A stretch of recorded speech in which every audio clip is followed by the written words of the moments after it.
tips for success. Righty. So tip number one is to be yourself. I know you get nervous because it's an interview, but take a deep breath and do your best to be and bring your authentic self. One of the things you should do to help you feel more comfortable is to make the time to prepare for the interview. And obviously, if you're watching this, you are taking this seriously and using this as an effort to prepare. So that's great. Which leads me to point number 3, which is you've prepared, so be confident.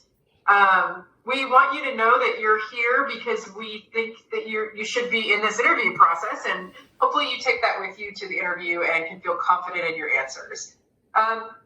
If you feel like previous interviews of the day have gone poorly, don't let that derail you.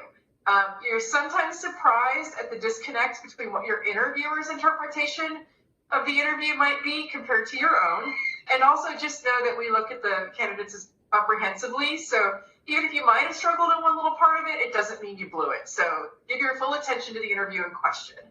Last but not least, you'll want to do the research into what the company's mission is, have a vague or general understanding rather of what our products are. Like, never used Facebook, you might want to check it out once or twice, just in case. And then last but not least, we are starting to use virtual whiteboarding, but you are free to use whatever tools you feel most comfortable with. Just make sure you've got it all figured out. Like, I have a whiteboard in the background. I will not be using it today because we don't have enough time for me to draw lots of lines and boxes, which is my usual MO. But feel free to use a piece of paper, show it to your interviewer, or use Google Whiteboard, but make sure you've played with those technologies beforehand so that you're comfortable with them and don't have problems with login. All right. Awesome. Ready to go? Yeah, so just to frame this up, this is a mock interview, of course. The typical interviews are closer to 40 to 45 minutes, so we'd get a lot more in-depth. The intent here is really to show, directionally the type of questions you might hear and one type of, potential response. We're going to spend a good amount of time after the interview actually debugging and discussing what was good, what was bad, etc. But just remember, there is not any one right way to have an interview.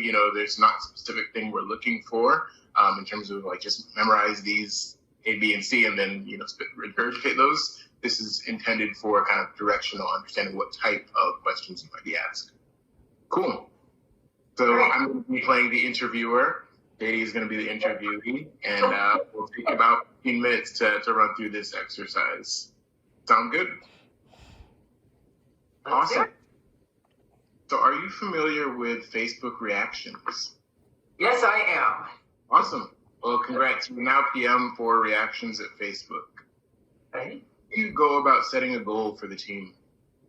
All right. Well, first I'm going to start thinking about the Facebook goal about tools that create community and how reactions fit into that, specifically with the newsfeed. So newsfeed is the primary sort of landing experience for folks, and probably most of our engagement happens.